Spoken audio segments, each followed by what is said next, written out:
Hello everyone, welcome back to mini blog with Tanushree.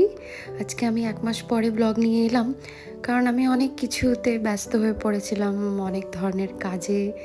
তারপরে অনেকটা ছুটিও ছিল, তো সেই পজ থেকে আবার নতুন করে শুরু করার একটা আমার টাইম দরকার ছিল। আর ব্লগটা যেহেতু আমার কাছে কম্পালসারি নয় বা প্রায়োরিটি নয়, আগে হচ্ছে ফ্যামিলির পর কাজ, রেসপন্সিবিলিটিস, তারপরেই যদি সময় পাই তখনই আমি ব্লগটা বানাই। 2025-এর ইয়ার এন্ডে কিছুদিন আমি সময় পেয়েছিলাম, বেশ 1 সপ্তাহ মতো ছুটি পেয়েছিলাম। আমরা গেছিলাম মুন্নারে ঘুরতে। তো মুন্নারে আমরা নিজেদের কার নিয়েই ব্যাঙ্গালোর থেকে গেছিলাম। আমরা একটা ডিন্ডিগুল বলে জায়গাতে গিয়ে উঠেছিলাম। এই সেই হোটেল, জায়গাটা ছোট, ব্যাঙ্গালোরের মতন অতটাও সিটি নয়। সেখানটায় গিয়ে আমরা একদিন ছিলাম, তারপরে আমরা মুন্নারের উদ্দেশ্যে আবার ওখান থেকে গেছিলাম, কারণ এতটা রাস্তা ব্যাঙ্গালোর টু কেরালা অনেকটাই টাইম, আর ছোটো বাচ্চা নিয়ে এতক্ষণ ধরে জার্নি করাও পসিবল নয়। সেই জন্যে তো আমরা এই ভিভেরা গ্র্যান্ড বলে একটা হোটেলের মধ্যে ছিলাম ডিন্ডিগুলে। সেখানটায় একদিন থেকে তারপরে আমরা আবার মুন্নারে গেছিলাম। তো এখানে চলছে পরের দিনের ব্রেকফাস্ট করে আমরা বেরিয়ে পড়েছিলাম এই ডিন্ডিগুল থেকে। যেখানটায় আমরা গেছিলাম সেটা হচ্ছে ইদুক্কি। তো ইদুক্কি বেশি দূরে ছিল না, যেখানটায় আমাদের রিসর্টটা বুক ছিল, মানে 3 ঘন্টা মতন রাস্তা ছিল। মানে আমি এইরকম একটা ব্রেক অনেক দিন পরে পেলাম। এর আগে আমি বাড়িও গেছি, সেখানেও আমার ওয়ার্ক ফ্রম হোম চলছিল। তারপরে জার্মানিতেও গেছিলাম, সেখানেও ওয়ার্ক ফ্রম হোম চলছিল। বাট এই একটা টাইম যেখানে আমার কোনো রকম কোনো কাজ ছিল না, ফুল ছুটি ছিল। তো আমরা ওখানটায় পৌঁছিয়ে গেছিলাম ক্রিসমাসের টাইমে, আর আমাদের ফুল বোর্ড বুক করা ছিল, মানে পুরো ব্রেকফাস্ট, ডিনার, লাঞ্চ সব কিছুই পুরো ফ্রি ছিল, মানে ইনক্লুডিং যতটা লাগে পয়সা আমি পুরোটাই দিয়ে দিয়েছিলাম। আর যেহেতু এটা ইয়ার এন্ডের টাইমে ছিল, ওই টাইমে প্রচুর মানে আমি এক্সট্রা আমাদেরকে পে করতে হয়েছিল। নর্মালি এই সমস্ত ছোটো ছোটো রিসর্টগুলো খুব একটা প্রাইস হয় না, কিন্তু এতটাই হাইপ টাইমে গেছিলাম যে আমাকে প্রায় ডাবলেরও বেশি টাকা দিয়ে বুক করতে হয়েছিল। সে যাই হোক, অনেকদিন পর ছুটি পেয়েছি, কেনই বা মজা করব না, তাই না? ব্যাঙ্গালোরের সিটি লাইফ থেকে লিটারালি একটা অন্য জায়গায় আমি ঢুকে পড়েছিলাম। মানে অনেক দিন পর এইভাবে বাইরে বের হয়ে ক্যামেরা ধরতে, মানে সত্যি আমার মোমেন্টটাকে প্রচণ্ড স্পেশাল লাগছিল।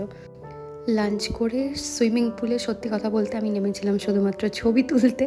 তো তাড়াতাড়ি কয়েকটা ছবি তুলেই আমরা একটা জিপ বুক করেছিলাম, যেখানটায় আমাদেরকে বিভিন্ন ধরনের কাছাকাছি যতগুলো ভিউ পয়েন্ট ছিল ওখানটায় সেই দাদা আমাদেরকে জিপে করে নিয়ে গেছিলেন। কতটা উঁচুতে উঠিয়েছেন আমাদেরকে এখানটায়, মানে প্রচণ্ড রিস্কি রাস্তা, মানে নিজেরা তো গাড়ি নিয়ে আসতেই পারবো না। এই সেই দাদা যিনি আমাদেরকে গাইড করে নিয়ে যাচ্ছিলেন। মানে নিজের দেশে আমি একটু মানে ঘোরার সুযোগ কমই পেয়েছি যতটা আমি বাইরের দেশে ঘোরার সুযোগ পেয়েছি। তো এইভাবে অনেক দিন পর নিজের দেশে পুরো টানা 7 দিনের ছুটিতে ঘোরার যে টাইমটা আমি এনজয় করেছি, মানে খুবই স্পেশাল মোমেন্ট ছিল আমার কাছে। আর কেরালা আমার এই প্রথম যাওয়া, আর আমার হাজব্যান্ড কেরালাতেই এমটেক করেছে, তো ওর কাছে এটা প্রথম ছিল না, আমাদের কাছে এটা প্রথম ছিল, আমার আর আমার ছেলের।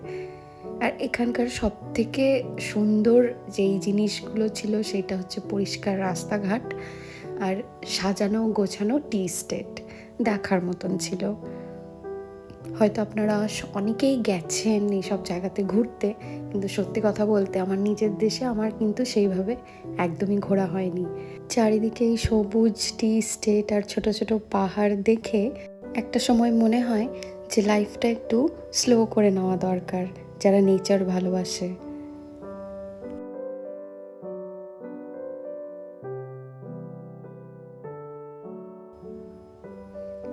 সন্ধে হয়ে গেছিলো। এইসব জায়গাতে নাকি রাত্রিবেলা করে হাতিও আসে, 40টা নাকি হাতি রয়েছে ওখানটায়। যাই হোক, হাতি দেখার আর সুযোগ হয়নি আমাদের।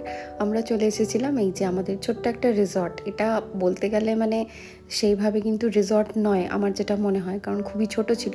বাট প্রাইস নিয়েছিল মানে অনেক। যাই হোক, সেটা আমি পরে বলবো। তো অনেক রাত হয়ে গেছে, আমরা অনেক টায়ার্ড হয়ে পড়েছিলাম। এবার আমরা ডিনার করে শুয়ে পড়বো। পরের দিন আবার আমাদেরকে ড্রাইভ করে আরেকটা জায়গাতে যেতে হবে।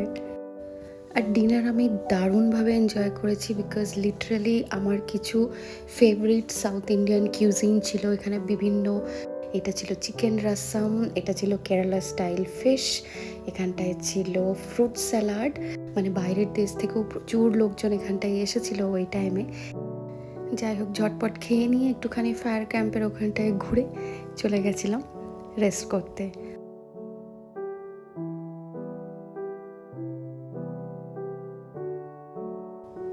পরের দিন সকাল সকাল ব্রেকফাস্ট করেই আবার আমরা বেরিয়ে পড়েছিলাম অন্য একটা জায়গাতে। এবারে আমরা যাব অ্যাকচুয়ালি মুন্নারে। এইটা ছিল ইদুক্কিতে।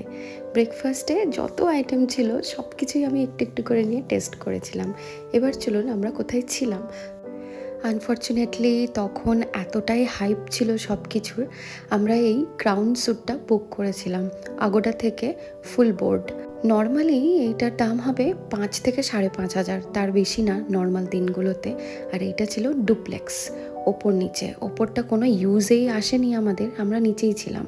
বাট আমরা অনেকটা টাকা পে করেছিলাম, যেহেতু আমরা গেছিলাম একদম পিক টাইমে, মানে ডাবলেরও ডাবল বুক করেছিলাম দিয়ে। স্ট্যান্ডার্ড স্যুটগুলোর দাম একটু কম ছিল ঠিকই, কিন্তু খালি ছিল না। বাট এটার যেটা একটা অ্যাডভান্টেজ ছিল, আমরা একটা টেরেস পেয়েছিলাম ছোট্টখাট্টো, খুব ভালো ছিল। রোদের মধ্যে বেশ বসে কিছুক্ষণ আমরা টাইম স্পেন্ড করতে পেরেছিলাম। এখানে আরেকজনও থাকতে পারবেন, বাট আমাদের যেটা বললাম কোনো ইউজেই আসেনি উপরটা। টেরেস থেকে গার্ডেন ভিউ ছিল, আর নিচের যে এই জানলাটা ছিল এখান দিয়ে বাইরের ভিউটা বেশ ভালো দেখা যাচ্ছিল। বাট এই রিসর্ট বলবো না, যাই হোক ছোটো একটা রিসর্ট, যেটা সব থেকে ভালো ছিল, খাবার দাবার দারুণ ছিল, খুব পরিষ্কার পরিচ্ছন্ন ছিল, স্ট্যান্ডার্ড ছিল, আর হসপিটালিটি সুপারব ছিল, টপ নচ। তো চলুন, ব্লগটা অনেক বড় করে দিলাম, যদিও এটা মিনি ব্লগ হলো না। আসবো আবার আরেকটা ব্লগ নিয়ে। সবাই ভালো থাকবেন, টাটা।